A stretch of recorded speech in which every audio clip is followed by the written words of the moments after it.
As we've discussed in some detail, the Continental tradition in contemporary philosophy seceded from its analytic counterpart as it focused on the individual experience of people, or the subjective rather than the objective, especially through its early roots in idealistic and romantic perspectives, and its culmination in phenomenology.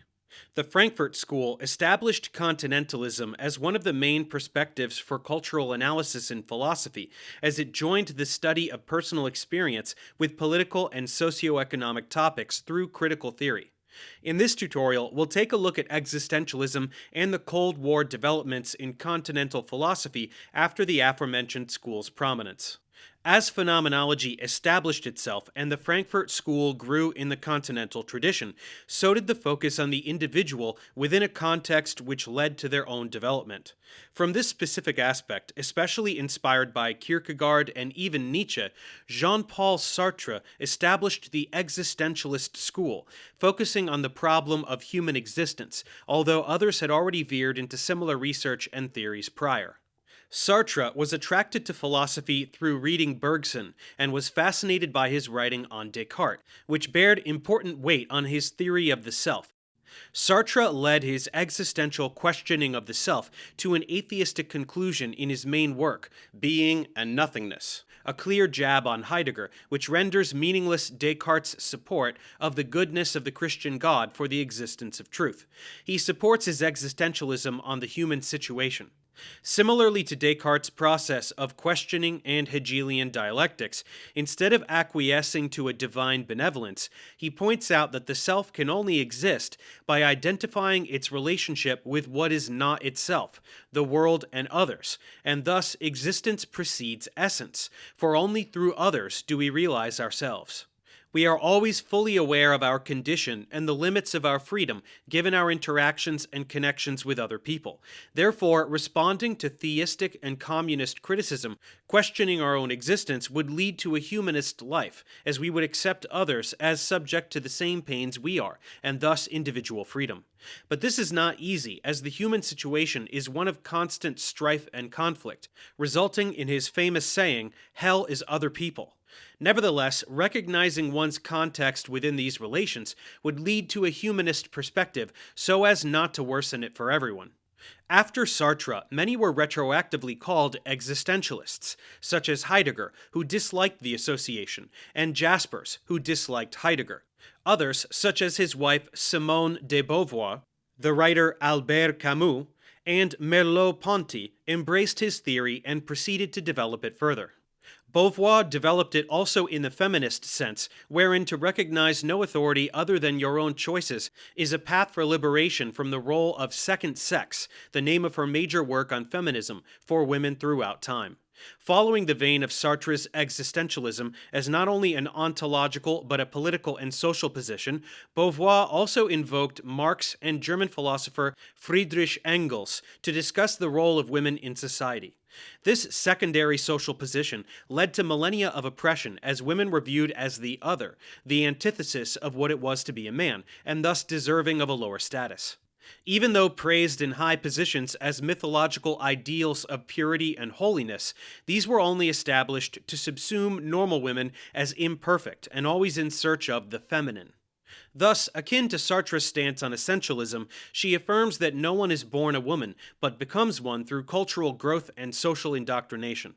Thus, similarly to the Frankfurt School framework, her conclusions towards solving this issue go beyond philosophical freedom and towards structural, political, and overall societal changes in education, health, and opportunities for women. This partly resembles Hans-Georg Gadamer's interpretation of truth. He was a student of Heidegger and one of the most relevant researchers of the hermeneutical aspect of phenomenology, an area of semantical and semiotic analysis historically associated with theological, historical, and legal texts.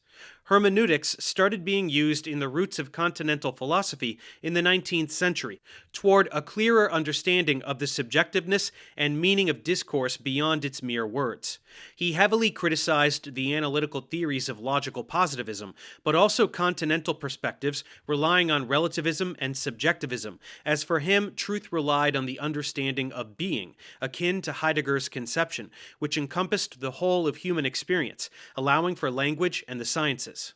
Thus, it is related to practical, temporal events, and not to abstract, static sets of criteria, turning hermeneutics into an applied method of philosophy instead of worrying about conceptual analysis.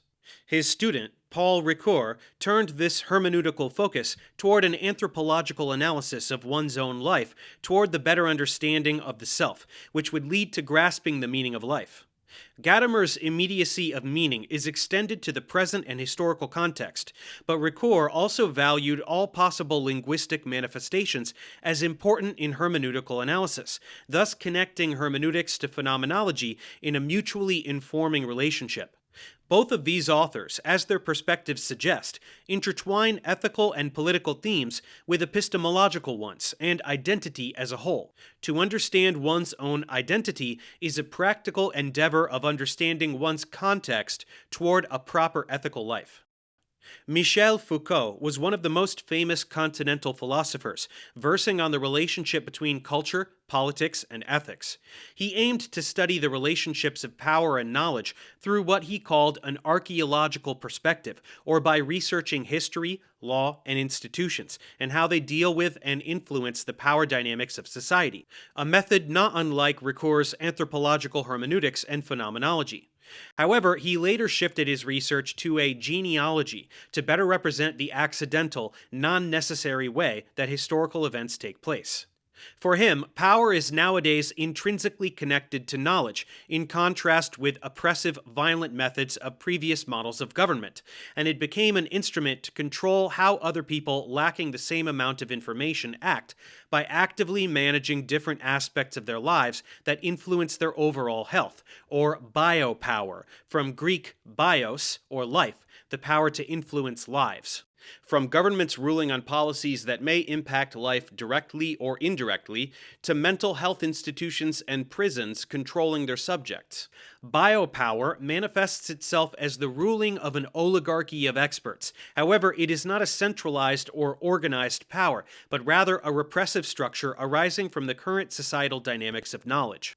Thus, he identifies that human physical bodies cannot be separated from historical studies, since physical and mental health are directly impacted by those in power, and different policies affect people with different bodies regarding factors like gender, age, sexuality, disabilities, and so forth.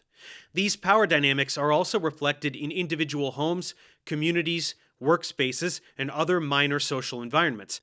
Instead of a government passing a law negatively affecting the health of a specific community, a parent or a manager may choose local policies or habits which negatively affect specific members of that group. To understand and correlate this microcosm to the larger picture, he proposes a microphysics of power, which would allow us to effect change from these localized occurrences toward greater scopes. A great friend of Foucault, Gilles Deleuze, fashioned himself into a constructivist metaphysician in that he viewed the task of philosophy as the creation of endless novel concepts.